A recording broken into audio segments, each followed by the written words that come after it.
though, is while I'm very glad that the person that is arguably responsible for driving some of the most amounts of death threats and violent threats, not just in my office, but to plenty of people across the country, I also kind of feel like I'm like waiting for the cutscene at the end of a Marvel movie after all the credits have rolled, and you see like the villains like come reemerge out the door like the end of a building or something.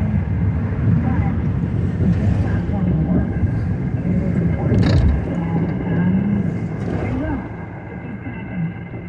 I think it's important that everyone understands that their idea isn't to deplatform the worst offenders.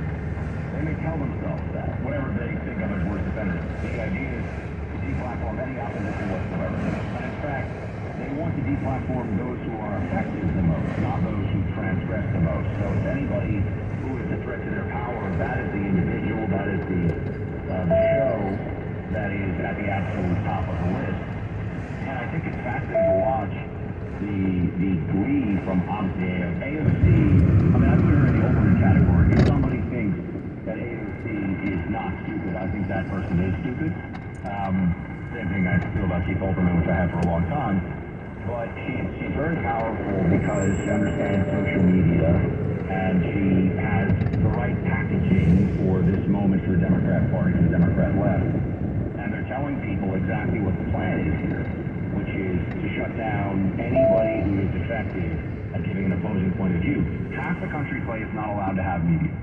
Half the country needs to just shut up and have, you know, Disney make movies about how their kids need to be transgender, and the Democrat Party can just spew whatever nonsense it wants, ignore facts, ignore the Constitution, ignore our history, undermine America. If you have a problem with that, you don't deserve to be able to say it. And that's how she really feels. You know, this should be fascinating, right? Okay, AOC, Tucker Carlson needs to be deplatformed. Who on the right doesn't need to be deplatformed? Ask her that question. Someone should push to her, who is okay? Give me a Republican or a conservative or however you want it, somebody on the right who has a substantial voice, a substantial influence, who she needs to deplatform. And you and I don't sit here saying all day long, oh, everybody on the left who doesn't agree with us, you know, they should be fired from their jobs. That's actually what they believe on the left. They think that we should all be fired from our jobs. Tucker is just the latest scout. And that's what's so disappointing to me about this result in general.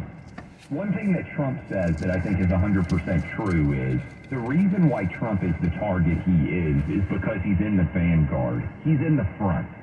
He is a target. They really are coming for all of us with, I would say, functional brains trying to live life in a pro-America fashion. And Tucker was the most attacked person in right-leaning conservative media by far. Rush Limbaugh has been that for substantial portions of his career in the past. I think that Tucker, and we can get into this a little bit, from a pure business perspective, is not going to be silent. But in the short term, there is a great deal of what I always say about the progressive movement, Buck, and you well know this, but I think your point's a good one. First of all, it would be the worst advertising imaginable. You imagine if AOC came out, what if out of nowhere she was like, you know, I really like playing Buck. I think they do incredible work. We'd be like, no! Like, we're done for.